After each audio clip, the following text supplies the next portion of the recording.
चलिए एक बार फिर से आप सबका हार्दिक स्वागत है। मैं हूं आजाद सर। आज हम लोग सोशल साइंस का ऑब्जेक्टिव क्वेश्चन देखेंगे और जो विद्यार्थी एग्जाम देने जा रहे हैं, एग्जाम सर पर है, उनके लिए यह काफी सेशन बहुत इम्पोर्टेंट होने वाला है और इसमें आप बहुत इम्पोर्टेंट क्वेश्चन को जानेंगे।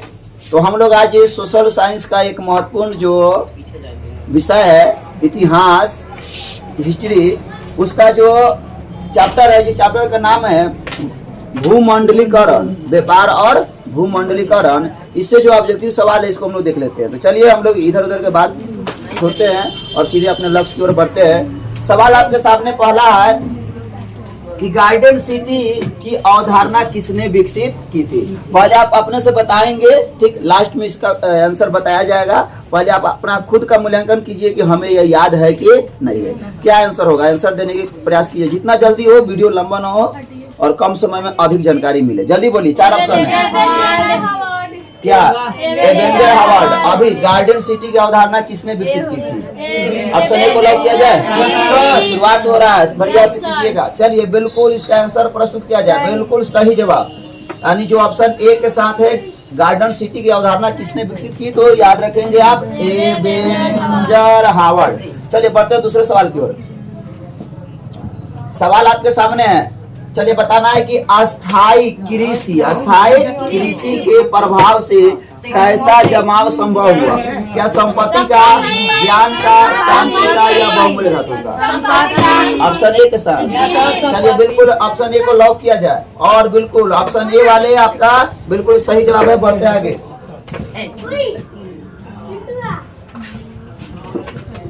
चलिए तीसरा सवाल आपके सामने है, आप देख सकते हैं, कह रहा है कि लंदन में अनिवार्य प्राथमिक शिक्षा कब लागू हुई। आपके सामने 4 ऑप्शन, बोलिए जल्दी। 1870। ऑप्शन डी को लॉक किया जाए। चलिए ऑप्शन डी को लॉक किया जाए और आंसर प्रस्तुत किया जाए। बिल्कुल लंदन में अनिवार्य प्राथमिक शिक्षा कब लागू हुई? 1870। चलिए बढ़ते अगले सवाल की ओर। चलिए अगला सवाल आपके सामने है, पूंजीपति वर्ग के द्वारा किस वर्ग का शोषण हुआ? बोलिए। आप लोग पढ़ोगे कि औद्योगिकरण के कारण समाज का बंटवारा हुआ, पूंजीपति वर्ग, श्रमिक वर्ग और मध्यम वर्ग बना ना। आखिर पूंजीपति वर्ग के द्वारा किसका शोषण किया? श्रमिक वर्ग को तो छोड़ा नहीं, मध्यम वर्ग को भी नहीं छोड़ा, कृषक वर्ग को भी नहीं छोड़ा। शोषण किसका हुआ? सभी का होगा। यानी जो ऑप्शन डी के साथ है उनका क्या होने वाला है? सही होने वाला है। नहीं, इसका आंसर क्या होगा? सभी होगा। सबका शोषण हुआ, सबका शोषण हुआ। चलिए हम लोग बढ़ते हैं आगे। अगला सवाल है कि जनसंख्या का घनत्व सबसे अधिक कहाँ होता है? सबसे जनसंख्या घनत्व यानी सघन आबादी कहाँ पाई जाती है? ग्राम में, कस्बा में, नगर में या महानगर में? महानगर में। स्पेस कम लेकिन आबादी ज्यादा, इसीलिए समझिएगा कि घनत्व सबसे क्या होगा? अधिक होगा। तो कहाँ होगा? महानगर में। यानी जो ऑप्शन डी के साथ है उनका बल्ले बल्ले। चलिए बढ़ते अगले सवाल की ओर। सवाल आपके सामने है, छठा सवाल कह रहा है कि कौन सा सामाजिक बुद्धिजीवी वर्ग के रूप में उभर कर आया? कौन आया? पूंजीपति वर्ग पैसा लगाया, श्रमिक वर्ग उसमें काम किया, लेकिन अपने बुद्धि का प्रयोग कौन किया? बोलिए। कौन पूंजीपति वर्ग कर रहा है? मध्यम वर्ग। इसका सही जवाब क्या होगा? पूंजीपति वर्ग। यहाँ पर देखेंगे उद्योगपति वर्ग किसी को कहा गया? पूंजीपति वर्ग। उद्योगपति वर्ग कहिए चाहे पूंजीपति वर्ग कहिए। श्रमिक वर्ग अपने मेहनत से पैसा कमाया, ठीक। पूंजीपति वर्ग पैसा लगाया, संपत्ति लगाया, पूंजी लगाया, उसके बदौलत रुपया कमाया। लेकिन जो बीच के कड़ी था, यानी श्रमिक और पूंजीपति के बीच का जो कड़ी था वह कौन था? मध्यम वर्ग। और इसे बुद्धिजीवी वर्ग के रूप में जाना जाता है, बुद्धिजीवी वर्ग के रूप में जाना जाता है। चलिए इसका आंसर देखा जाए। बिल्कुल डी होगा ही, बिल्कुल डी होगा। बढ़ते हम लोग आगे। चलिए सवाल अगला आपके सामने है, आप बताएंगे कि सामंती व्यवस्था से हटकर किस प्रकार की शहरी व्यवस्था की प्रवृत्ति बढ़ी है। चलिए, प्रगतिशील प्रवृत्ति की आक्रामक प्रवृत्ति बोलिए जल्दी। समझेंगे सामंती व्यवस्था से हटकर किस प्रकार की शहरी व्यवस्था की प्रवृत्ति बढ़ी है? सामंती व्यवस्था से हटकर ना, तो जब भी सामंती व्यवस्था से हटेंगे तो प्रगति ना करेंगे। तो बिल्कुल इसका ऑप्शन ए क्या हो जाएगा? सही जवाब हो जाएगा। जो ऑप्शन ए के साथ है उनका सही जवाब है। बढ़ते हम लोग अगले सवाल की ओर। चलिए, आप पहले मूल्यांकन करेंगे। शहर को आधुनिक, यहाँ पर मिसिंग है, आधुनिक व्यक्ति का किस प्रकार का क्षेत्र माना जाता है? क्या वह सीमित क्षेत्र होगा, प्रभाव क्षेत्र होगा, विस्तृत क्षेत्र होगा, या यह सभी सोच समझ कर आंसर देंगे। शहर को आधुनिक व्यक्ति का किस प्रकार का क्षेत्र माना जाएगा? बोलिए। चलिए, तो इसका ए को लॉक किया जाए। ए, चलिए इसका आंसर देखा जाए।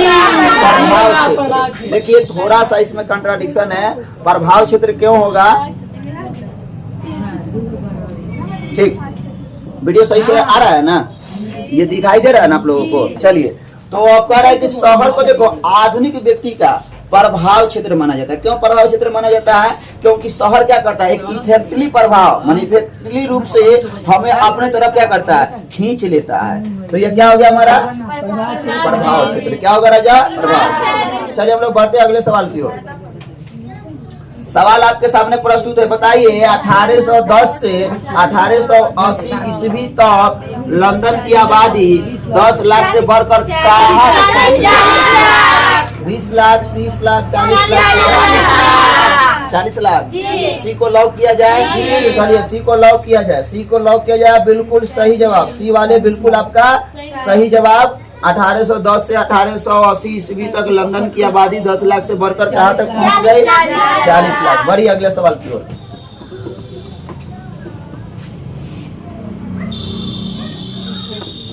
चलिए, सवाल है, एक प्रतियोगी एवं उद्यमी, एक प्रतियोगी और उद्यमी प्रवृत्ति से प्रेरित किस प्रकार की अर्थव्यवस्था लागू की गई? क्या जीवन निर्वाहन अर्थव्यवस्था लागू की गई, कि मृदा प्रधान अर्थव्यवस्था, या शिथिल अर्थव्यवस्था, या सभी? एक प्रतियोगी एवं उद्यमी प्रवृत्ति से प्रेरित किस प्रकार की अर्थव्यवस्था लागू की गई? बोलिए। तो मृदा प्रधान अर्थव्यवस्था। चलिए, जो ऑप्शन बी के साथ जा रहे हैं इसको लॉक किया जाए। ऑप्शन बी को लॉक किया जाए। बिल्कुल ऑप्शन बी वाले आपका सही हो रहा है। चलिए, बढ़ते हम लोग 11वें नंबर सवाल की ओर। थोड़ा जल्दी जल्दी चलेंगे। कह रहा है कि आधुनिक काल में औद्योगिकीकरण ने किसके स्वरूप को गहन रूप से क्या किया? प्रभावित किया। क्या ग्रामीणीकरण को प्रभावित किया, शहरीकरण को, कस्बों को, या बंदरगाहों को? शहरीकरण को लॉक कर दे सबको ही। चलिए, शहरीकरण को लॉक किया जाए। बिल्कुल शहरीकरण इसका सही जवाब क्या हो जाएगा? शहरीकरण। बढ़ते हम अगले सवाल की ओर। चलिए, कह रहा है कि जिगुरात कहाँ बनवाए गए? जिगुरात कहाँ बनवाए गए? क्या यूनान में बनाए गए, रोम में बनाए गए, सुमेर में बनाए गए, या असीरिया में बनाए गए? जल्दी बोलिए, कहाँ बनाए गए? कोई एक ऑप्शन चूज कीजिए। असीरिया में। असीरिया। ऑप्शन डी को लॉक किया जाए। ऐसा ना हो कि दिल की अरमा आंसुओं में बह जाए। चलिए, लॉक किया जाए और देखा जाए इसका आंसर क्या होगा। बिल्कुल, जो असीरिया बोले हैं उनकी अरमा आंसुओं में बह गया। इसका आंसर क्या हो जाएगा? सुमेर में। कहाँ? सुमेर में। चलिए, तो जिगुरात कहाँ बनाए गए? सुमेर में। बढ़ते अगले सवाल की ओर। सवाल है कि लंदन में भूमिगत रेल, भूमि के अंदर चलने वाली रेल किस वर्ष आरंभ हुई थी? हाल ही में पढ़ाए हैं। बोलिए जल्दी। क्या 1763 में, 1863 में, या 1787 में, या 1887 में? 1887। ऑप्शन डी लॉक किया जाए। चलिए, इस ऑप्शन डी को लॉक किया जाए और देखा जाए इसका आंसर क्या होता है। बिल्कुल गलत जवाब। इसका सही ऑप्शन क्या हो जाएगा? ऑप्शन बी 1863 में। याद रखेंगे, अभी तो हाल ही में पढ़ाए थे कि भूमिगत रेल की शुरुआत लंदन में, इंग्लैंड में ठीक हुई। तो पहली बार कब चली थी वह? 63 में, 1863 में। अपने भारत में रेलवे की शुरुआत कब हुई? 1853 में। भारत में रेलवे की शुरुआत कब हुई? कहाँ से कहाँ तक चली? मुंबई से ठाणे। चलिए बढ़ते अगले सवाल की ओर। चलिए अगला सवाल है कि बम्बई किस वर्ष प्रेसिडेंसी की राजधानी बनाई गई? बोलिए, बम्बई किस वर्ष प्रेसिडेंसी की राजधानी बनाई गई? क्या 1661 में, 1757 में, 1819 में या 1912 में? बोलिए, आप अधिक से अधिक वीडियो को वॉच कीजिए, 2 से 3 बार 4 बार इसको क्या कीजिए, बैक करके देखिए और इसको बढ़िया से याद कीजिए। ठीक, हाँ। क्या आपका ऑप्शन क्या होगा? यानी सी को लॉक कर दे। अधिकतर विद्यार्थी कर रहे सी। चलिए सी को लॉक किया जाए, सी को लॉक किया जाए और बिल्कुल 1819 इसका क्या होगा? सही जवाब। बम्बई किस वर्ष प्रेसिडेंसी की राजधानी बनाई गई? 1819 में। बम्बई का आज नाम क्या है? मुंबई है। आज क्या है? और मुंबई भारत की द्वितीय राजधानी है। मुंबई को 7 टापुओं का नगर कहा जाता है। चलिए बढ़ते आगे। चलिए अगला सवाल आपके सामने है, काफी इंपोर्टेंट सवाल। देवगानेर-मतीय आगमन, देवगानेर-मतीय आगमन नामक जो उपन्यास है उसमें किस महानगर का वर्णन किया गया है? जल्दी बोलिए, किस महानगर का वर्णन किया गया? क्या कलकत्ता का है, बम्बई का है कि मद्रास का है कि दिल्ली का है? मुंबई। बम्बई बम्बई बम्बई बम्बई किसको जम गई देखना है। चलिए इसका ऑप्शन देखा जाए, उत्तर देखा जाए। ओ दिल की अरमा आंसू में बह जाएंगे। ध्यान से पढ़िए, याद कर लीजिए। देवगानेर-मतीय आगमन नामक जो उपन्यास है उसमें किस महानगर का वर्णन किया गया है? तो आप याद रखेंगे, कलकत्ता का वर्णन किया गया है। किसका वर्णन किया गया है? चलिए बढ़ते हम लोग अगले सवाल की ओर। हेलो, एकदम जुड़े रहे। और आधुनिक शहरी का उदय सबसे पहले कहाँ हुआ? आधुनिक शहरीकरण का उदय क्या भारत में, इंग्लैंड में, फ्रांस में या जापान में? आपको पता होगा कि औद्योगिकरण की शुरुआत सबसे पहले कहाँ हो रही है? इंग्लैंड में। तो सबसे पहले शहरीकरण की भी शुरुआत कहाँ होगी? यानी जो विद्यार्थी ऑप्शन बी के साथ है उनका बल्ले बल्ले होने वाला है। चलिए स्क्रीन महोदय, कंप्यूटर महोदय, इसका आंसर प्रस्तुत किया जाए। बिल्कुल बल्ले बल्ले, बी फॉर बल्ले बल्ले। बढ़ते अगले सवाल की ओर। हाँ बल्ले बल्ले। करा कि इंग्लैंड में चार्टिस्ट आंदोलन कब हुआ? काफी इम्पोर्टेंट सवाल है आपके लिए, काफी इम्पोर्टेंट सवाल।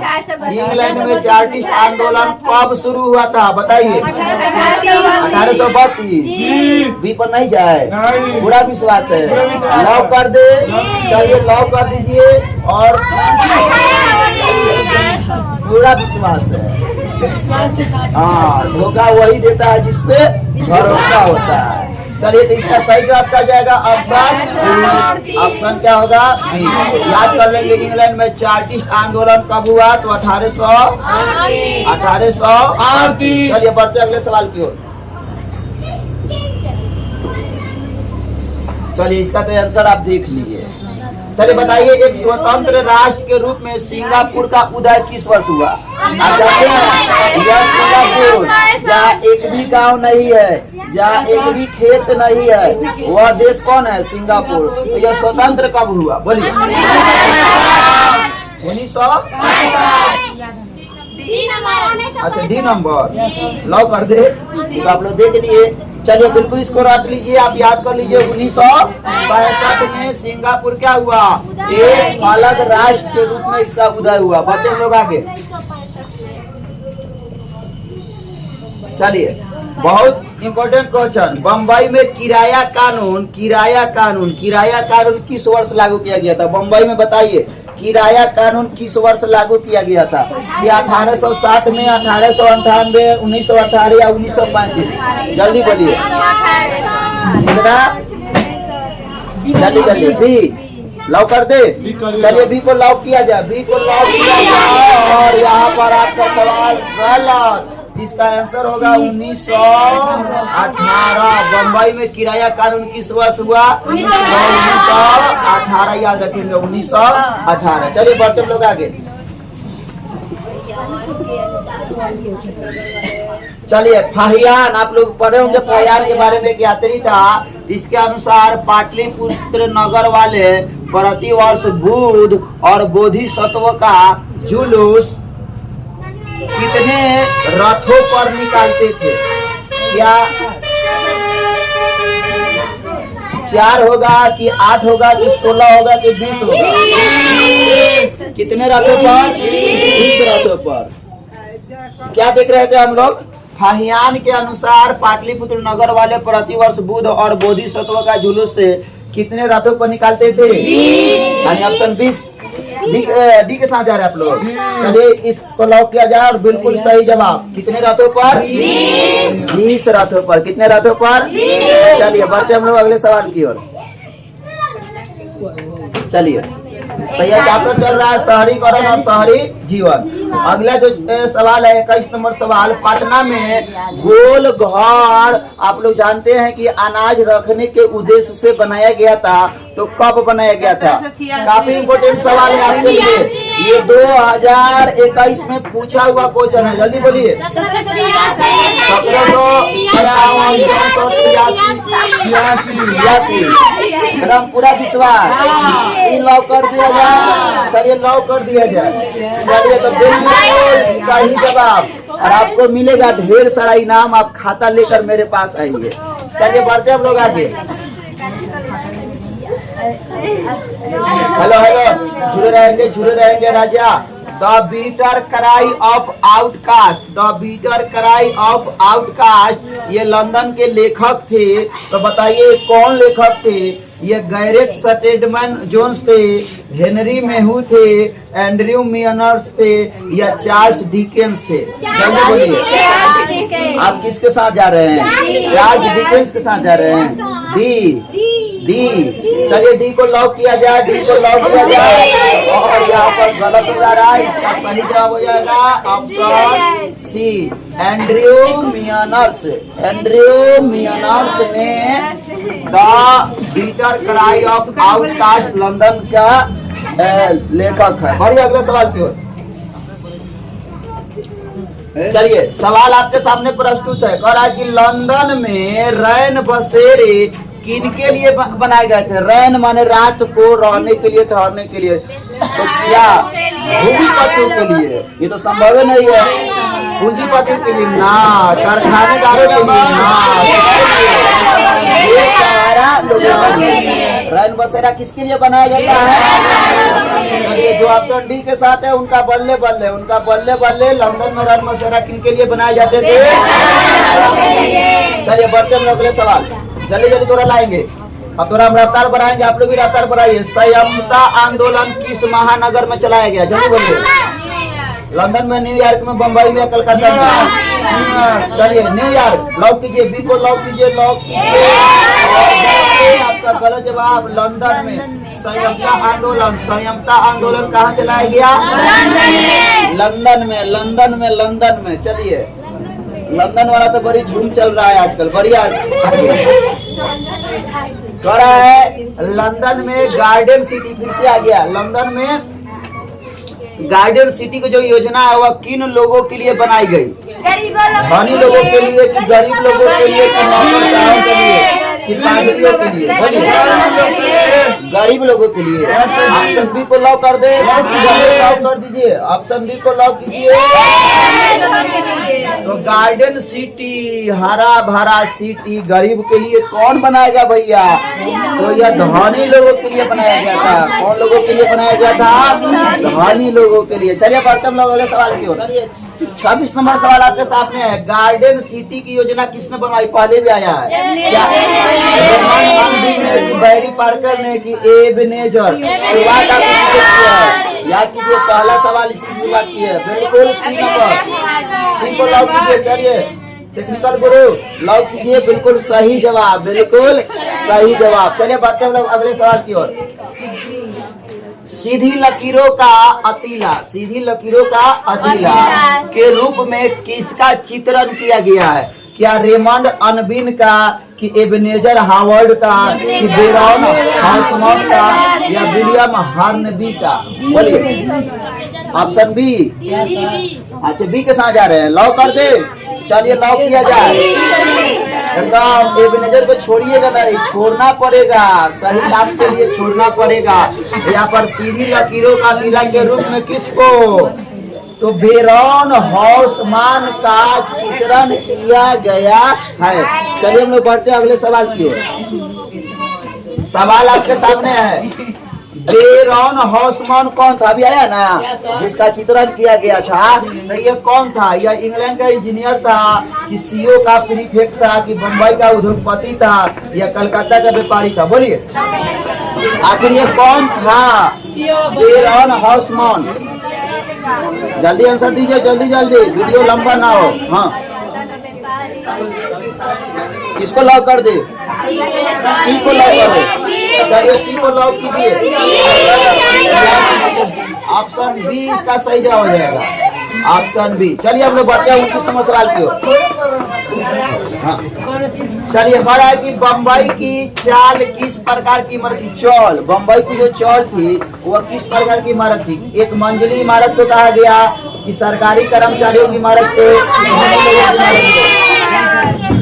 बोलिए, लॉक कीजिए, लॉक कीजिए, बढ़ाते चलिए। तो चौल किस प्रकार की इमारत थी? बहुमंजिली इमारत थी। कौन सी थी? बहुमंजिली इमारत। चले बढ़िए से हम लोग आगे। ईस्ट इंडिया कंपनी जिसकी स्थापना 1600 ईस्वी में हुई थी, उस कंपनी को ब्रिटेन के किस राजा ने बम्बई को दे दिया था? बोलिए, क्या जेम्स प्रथम ने दिया था, जेम्स द्वितीय ने, चार्ल्स प्रथम ने, या चार्ल्स द्वितीय ने? जल्दी बोलिए, कौन? चार्ल्स प्रथम, यानी ऑप्शन डी। Option C. चलिए लॉक कीजिए, ऑप्शन सी को लॉक कीजिए। डी पर जा रहा है इशारा, आप लोग का ध्यान नहीं है। चार्ल्स द्वितीय ने। कौन? चार्ल्स द्वितीय ने। चलिए कोई बात नहीं है, अभी भी वक्त नहीं बिक रहा है, आप बढ़िया से इसको याद कर लीजिए, ठीक, और जाके एग्जाम में नैया डोला करिए। चलिए बढ़ते हम लोग आगे। 31वां नंबर सवाल आपके सामने है। निम्नलिखित में, हेलो हेलो टेक्निकल गुरु, इधर उधर मत कीजिए, लड़का से घूम जाए। कराइए, निम्नलिखित में किस फिल्म के गाने में बम्बई के अंतर विरोधी आयाम को दिखलाया गया? अब फिल्म का नाम है, बोलिए कौन फिल्म है वो? क्या वह काला पानी है, कि चलती का नाम गाड़ी, या रुक गया तो खटारा, कि CID, कि अंदाज? CID। बोलिए, बम्बई के अंतर विरोधी आयाम को दिखाया गया कौन सा फिल्म है? जल्दी बोलिए। CID। CID फिल्म है। चलिए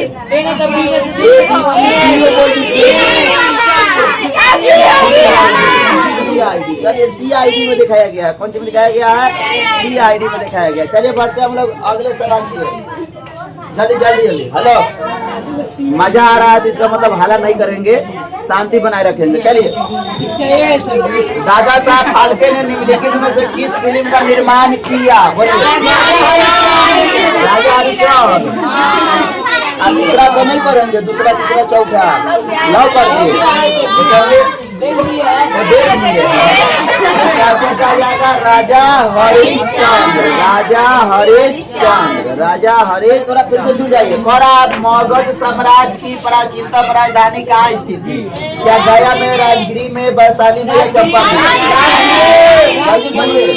राजगिरी में। लव कर दे। बिल्कुल सही जवाब होगा, बिल्कुल सही जवाब। 34 नंबर सवाल पर बढ़िए, जल्दी जल्दी। कराची, आधुनिक नगरों का विकास कब से हुआ? आधुनिक नगरों का विकास कब से हुआ? हड़प्पा की सभ्यता से, पुनर्जागरण से, या औद्योगिक क्रांति से? आधुनिक नगरों का ऑप्शन डी। चलिए लॉक कीजिए, ऑप्शन डी को लॉक कीजिए, ऑप्शन डी को लॉक कीजिए। बिल्कुल सही जवाब, बिल्कुल सही जवाब। आप गोल गोल मत घूमिए, दुनिया गोल है, भुला जाइएगा। बढ़ते हम लोग आगे। सवाल है, पाटलिपुत्र किसके शासन काल में मगध की राजधानी बना? काफी इंपोर्टेंट सवाल है, यह बताइए। बिंबिसार का बेटा आप लोग याद कर एक ये होंगे अजातशत्रु का बेटा क्या नाम था? क्या उदयन था? क्या था? उदयन था। क्वेश्चन छप गया आपके एग्जाम में, काफी इम्पोर्टेंट है। उदयन के समय में, किसके समय में? उदयन के समय में पाटलिपुत्र को राजधानी बनाया गया। चलिए बढ़ते हम लोग आगे। अगला सवाल, आधुनिक नगरों के उदय में किस कारण का योगदान नहीं था? माने किसका योगदान नहीं था? आधुनिक जो नगर है उसको विकसित करने में या उसको उदय होने में कौन जिम्मेवार नहीं है? नहीं चुनना है आपको। कौन चीज? उपनिवेशवाद का विकास ये तो था, लोकतांत्रिक आदर्शों का विकास बोलिए, शैक्षणिक केंद्रों की स्थापना या औद्योगिक पूंजीवादी का उदय। कौन चीज? जल्दी बोलिए। 36 का आंसर क्या होगा? बी को लॉक कर दे। चलिए बी को लॉक कर दिया जाए। देखिए इसका आंसर क्या होगा? शैक्षणिक केंद्रों की स्थापना में आधुनिक नगरों के उदय में कोई योगदान नहीं था। आप इसको याद रखेंगे। बढ़ते हम लोग अगला सवाल को। चलिए सवाल आपके सामने है। मेगास्थनीज ने, आपको याद होगा मेगास्थनीज जो कि चंद्रगुप्त मौर्य के दरबार में आया था। ठीक, कौन भेजा था इसको? सेल्यूकस ने भेजा था। और सेल्यूकस कौन था? तो चंद्रगुप्त मौर्य का ससुर था। उसके बेटी हेलेना उर्फ बेलना नहीं हेलेना से एक चंद्रगुप्त मौर्य क्या किया था? शादी किया था। और सेल्यूकस ने दहेज के रूप में 500 हाथी दे दिया। क्या जमाना था। ठीक, चलिए बढ़ते हम लोग। पाटलिपुत्र की यात्रा किसके समय में की थी? हाँ, तो सेल्यूकस ने भेजा था चंद्रगुप्त मौर्य को कि नहीं मेगास्थनीज को कि जाओ कहाँ? चंद्रगुप्त मौर्य के दरबार में। और यहाँ आया तो इसने एक पुस्तक लिखा जिस पुस्तक का नाम था इंडिका पुस्तक। कौन पुस्तक? चलिए चलिए चलिए बिल्कुल ठीक सही होगा। बढ़ते आगे। कह रहा है कि विश्व का प्राचीनतम, थोड़ा यहाँ बताती हूँ, प्राचीनतम शहर कहाँ बसा? क्या हुआ? मेसोपोटामिया में बसा, चीन में बसा, भारत में, यूनान में? जल्दी बोलिए। तो विश्व का प्राचीनतम शहर, दुनिया का सबसे पुराना शहर कहाँ बसा है? जल्दी बोलिए। मेसोपोटामिया कि भारत कि यूनान की चीन? जल्दी बोलिए। यूनान लॉक कर दे। ऐसा न कि मेसोपोटामिया में। कहाँ बसा? मेसोपोटामिया में। याद कर लेंगे मेसोपोटामिया, मेसोपोटामिया। चलिए भैया आगे बढ़िए। अब हम लोग अंत में है, बहुत जल्द समाप्त करेंगे। कह रहा है कि तख्त श्री हरिमंदिर जी साहब कहाँ स्थित है? यह जो मंदिर है, यह मंदिर कहाँ है? क्या पटना साहिब में है, अमृतसर में है, लाहौर में है या भिवंडी में है? बोलिए कहाँ है? लाहौर, पाकिस्तान। जल्दी बोलिए। बी, अमृतसर को लॉक कर दे। चलिए लॉक कर दीजिए आप। बी को लॉक किया जाए। तख्त श्री हरिमंदिर जी साहब कहाँ स्थित है? पटना साहिब में। पटना साहिब गुरु गोविंद सिंह का जन्म कहाँ हुआ है? वैसी पटना साहिब में जन्म हुआ है। नानकाना साहब जो कि लाहौर में है, वहाँ गुरु नानक जी का जन्म हुआ था। बढ़िए अगला सवाल भी हो। ये आखिरी सवाल होगा, ये आखिरी सवाल होगा। आज के इस सेशन का आखिरी सवाल होगा और गर्दा उड़ा देना। जैसे आप शुरुआत बढ़िया से किए तो अंत भी अच्छा होना चाहिए। चलिए, विशाल आस्थानागार कहाँ बना था? बोलिए। मोहनजोदड़ो में, हड़प्पा में, लोथल में। बोलिए ये पढ़ाया है कहाँ होगा? एक को लॉक कर दे। तो बिल्कुल एक को लॉक कीजिए। विशाल स्नानागार कहाँ बना था? मोहनजोदड़ो में। अब मोहनजोदड़ो की खुदाई कब हुई थी? 1922 में। कौन किया था? रखाल दास बनर्जी ने। कौन से? अभी और सवाल है, देखा जाए कि छोड़ दिया जाए? देख लिया जाए। चलिए पेरिस के पुनर्निर्माण का क्या उद्देश्य था? आखिर पेरिस को पुनर्निर्माण क्यों किया गया? पेरिस को भव्य नगर बनाने के उद्देश्य से, कि पेरिस को अंतर्राष्ट्रीय पर्यटन स्थल बनाना, कि पेरिस को ईसाई धर्म का केंद्र बनाना, कि पेरिस में गरीबों की बस्ती बसाना। बोलिए किसके साथ है आप? डी। चलिए तो डी को लॉक कीजिए। किसका पेरिस को पुनः निर्माण इसलिए किया गया था ताकि वो क्या बने? भव्य नगर बने। तो चलिए ऐसा ही गर्दा उड़े तो चैनल को क्या कीजिए?